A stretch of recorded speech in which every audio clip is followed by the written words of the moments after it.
नमस्कार साथियों और प्यारे बच्चों, राजस्थान ऑनलाइन स्टडी क्लास में आपका स्वागत है।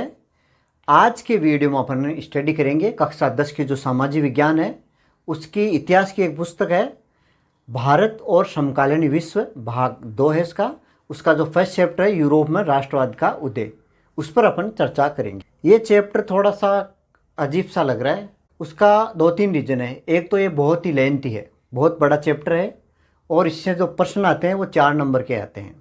दूसरा क्या है, इसका जो सिस्टम है, चैप्टर का जो देने का सिस्टम बना रखा है वो थोड़ा सा अजीब है। अब देखिए, आप चैप्टर को खोलिए। पहला पेज पर आपको क्या मिलेगा, फ्रेडरिक सोर्यू, जो कब की बात कर रहा है वो 1848 में एक चित्र बनाता है, उस चित्र के बारे में दे रखा है। अगला पेज खोलो आप, उसमें फ्रांस की क्रांति के बारे में दे रखा है। अगला पेज खोलोगे तो उसमें नेपोलियन बोनापार्ट के बारे में दे रखा है। तो कुल मिला के क्या है, ये खिचड़ी सी हो रही है, क्योंकि अपन पढ़ रहे हैं यूरोप में राष्ट्रवाद का उदय, और अब तक राष्ट्रवाद उदय का कोई शब्द ही नहीं आ रहा 3 पेज तक।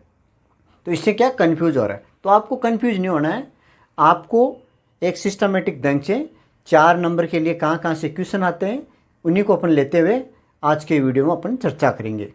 देखो, यूरोप में राष्ट्रवाद का उदय, चैप्टर का नाम क्या है, यूरोप में राष्ट्रवाद का उदय। यूरोप क्या है, महादेश या महाद्वीप है, और उसके अंदर जो राष्ट्रवाद के विचार आए थे यानी देशभक्ति की भावनाएं आई थी, उसका उदय कैसे हुआ उस पर अपन चर्चा करेंगे। तो इस चैप्टर को शुरू करने से पहले आपको एक लाइन याद रखनी है, और ये लाइन इस प्रकार है कि एक स्टूडेंट है, वो अपने सर को बताते हैं। क्या बताते हैं? सर, फ्रांस की क्रांति ने यूरोप में राष्ट्रवाद के विचारों का बड़ा प्रभाव डाला है। बड़ा को आप BIG बिग लिखना है, ठीक है, बिल्कुल ईजी है। अब सबसे पहले आप अंडरलाइन करो सर के, ठीक है। सर का मतलब यहाँ पर क्या है, सोर्यू, फ्रेडरिक सोर्यू, इसके बारे में आप पढ़ेंगे। इसमें फ्रेडरिक के बारे में क्या है, फ्रेडरिक सोर्यू कौन था, तो एक चित्रकार था, फ्रांस का था। वो 4 चित्रों की श्रृंखला बनाई और उसने 4 बातें कही थी। लंबी कतार के बारे में, मूर्ति के बारे में जो स्वतंत्रता की देवी का रूप दिया है, बचे हुए अवशेषों के बारे में, और एक स्वर का चित्र, इन चीज़ों के लेके दिया है। इससे छोटे क्वेश्चन आते हैं 1 नंबर का, या ऑब्जेक्टिव टाइप के क्वेश्चन है वो यहाँ से आते हैं। दूसरा है, अंडरलाइन करो फ्रांस की क्रांति। तो फ्रांस की क्रांति में आपको ज़्यादा कुछ नहीं पढ़ना है। राजा कौन था, किस वंश का था, और समाज कितने भागों में बटा हुआ था, ठीक है, ये चीज़ें अपन देखेंगे। उसके बाद में कुछ इंपॉर्टेंट डेट्स है। उसके बाद में आप तीसरे नंबर पर अंडरलाइन करो ने से आपको याद रखना है नेपोलियन बोनापार्ट। नेपोलियन बोनापार्ट के बारे में आपको ज़्यादा डिटेल से नहीं देखना है, साफ साफ है, और ये बहुत ही मोस्ट इम्पोर्टेंट है। यहाँ से क्वेश्चन आते हैं, ऑब्जेक्टिव टाइप के, शॉर्ट लॉन्ग सभी क्वेश्चन आते हैं। वो राजा बना था कब, 1804 में। तो उस टाइम उसने कुछ नियम लिखे थे, उनको बोलते हैं अपन सिविल कोड, नेपोलियन संहिता। और इनका जो राजा नेपोलियन है वो युद्ध हारते हैं 1815 ईस्वी में, वाटरलू का युद्ध, और एक वियना की संधि करनी पड़ती है। तो वहाँ पर उनकी जो है वो राजा का जो शासन है वहाँ समाप्त हो जाता है। तो यहाँ पर है वो वियना की संधि है, यहाँ से क्वेश्चन आते हैं। तो अपन वियना की संधि को डिटेल से पढ़ेंगे। तो अभी तक क्या देख लिया, चित्र के बारे में देखना है शॉर्ट, फ्रांस की क्रांति में शॉर्ट देखना है, और नेपोलियन की जो नेपोलियन संहिता और वियना संधि, इन पर लॉन्ग क्वेश्चन आते हैं। अगला जो अपना पॉइंट रहेगा वो रहेगा यूरोप में राष्ट्रवाद के विचार, यानी राष्ट्रवाद के विचार क्या क्या थे, राष्ट्रवाद का विचार लाने के लिए वहाँ के लोगों ने कौन कौन से कदम उठाए। तो इसके अंदर अपन क्या चर्चा करेंगे, उस टाइम के क्या विचार थे, नेशनल असेंबली में क्या चेंजिंग किया, तिरंगा में क्या चेंजिंग किया, झंडा था वो क्या था, उन मापने की इकाई है, इन चीज़ों पर अपन इस पर चर्चा करेंगे। अगला है अपना 5वां नंबर, काप को अंडरलाइन करो, और यहाँ से हो गया का मतलब क्रांतिकारी, ठीक है। तो क्रांतिकारी वैसे तो बहुत से, अपने सब्जेक्ट के अनुसार, अपनी बुक्स के अनुसार आपको एक क्रांतिकारी के बारे में 5-7 लाइन याद रखनी है, वो है जुसेप्पे मित्तेस्नी। तो जुसेप्पे मित्तेस्नी के बारे में पढ़ेंगे क्रांतिकारी। अगला अपना पॉइंट है बड़ा। तो बड़ा के अंदर आप इंग्लिश में लिखा है BIG, ये आपको याद रखना है। यहाँ पर बी पर है ब्रिटेन की अजीब दास्तां या ब्रिटेन का एकीकरण पढ़ेंगे इसके अंदर। आई से हो गया आपका इटली का एकीकरण, और जी से हो गया जर्मनी का एकीकरण, ठीक है। ये चीज़ें अपन पढ़ेंगे। ब्रिटेन की जो अजीब दास्तां है उसके बारे में पढ़ेंगे। स्कॉटलैंड को है, वेल्स है, आयरलैंड है, इनको कैसे मिक्स किया, और इसके बारे में शॉर्टली अपन पढ़ेंगे। इसके बाद में इटली के एकीकरण के अंदर अपन जो 4 चरण थे, एक में जोसेफ मिशन क्रांतिकारी आते हैं, दूसरे में राजा आता है, एक में है वो काबूर आता है और एक में गैरीबेल्डी। ये चारों चरण है, उसके बारे में पढ़ेंगे। और जी से हो गया आपका जर्मनी। तो जर्मनी के अंदर क्या पढ़ेंगे, जर्मनी का एकीकरण के बारे में पढ़ेंगे, कौन कौन से युद्ध लड़े और उसमें जो जो मुख्य रोल निभाया था वो एक राजा था और एक था उसका प्रधानमंत्री बिस्मार्क। और अंतिम है प्रभाव से आपको याद रखना है प्रतिमाएं। प्रतिमा में आपको 2 प्रतिमाएं मुख्य याद रखनी है, मेरियन, जर्मेनिया। ये दोनों प्रतिमा स्वतंत्रता दिवस का एक रूप दिया गया है, उसके बारे में पढ़ेंगे।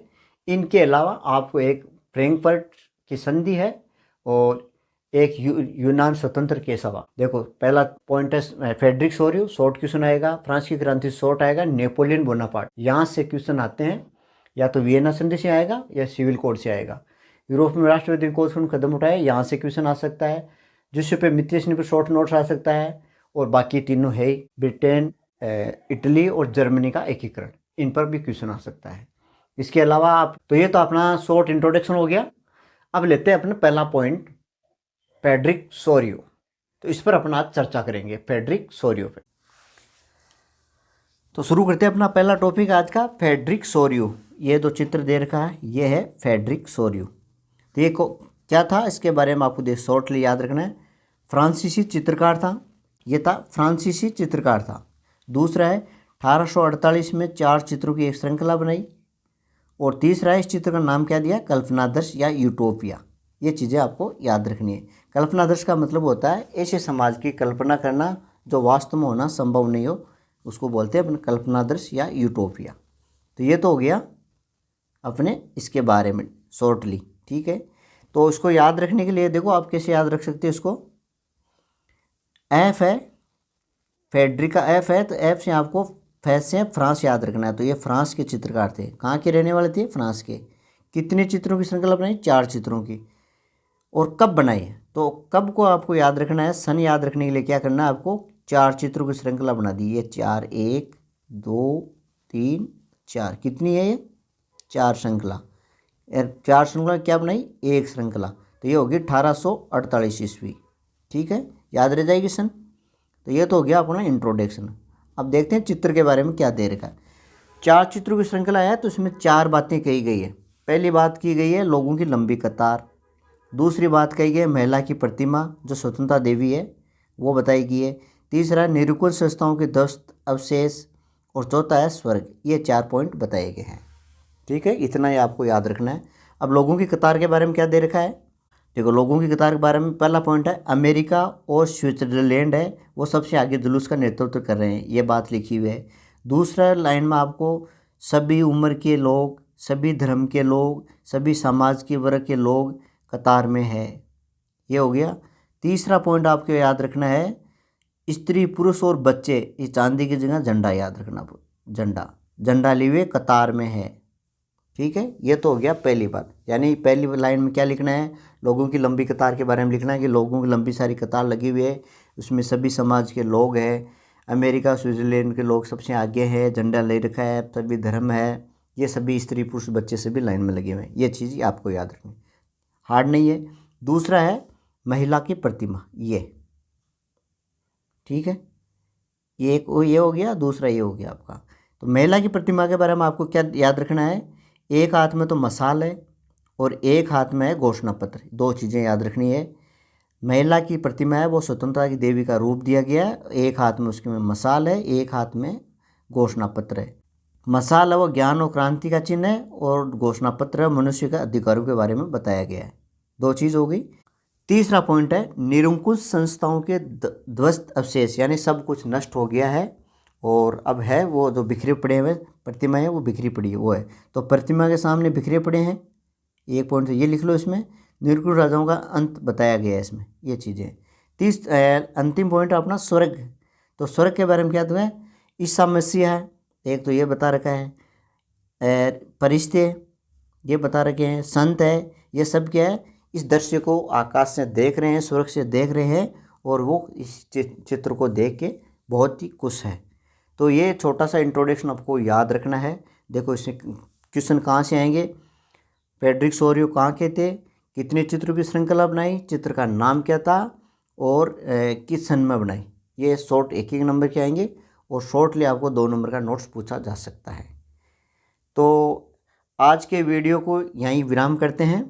नेक्स्ट वीडियो में अपन पढ़ेंगे फ्रांस की क्रांति और नेपोलियन बोनापार्ट के बारे में। तो मिलते हैं नेक्स्ट वीडियो में। धन्यवाद।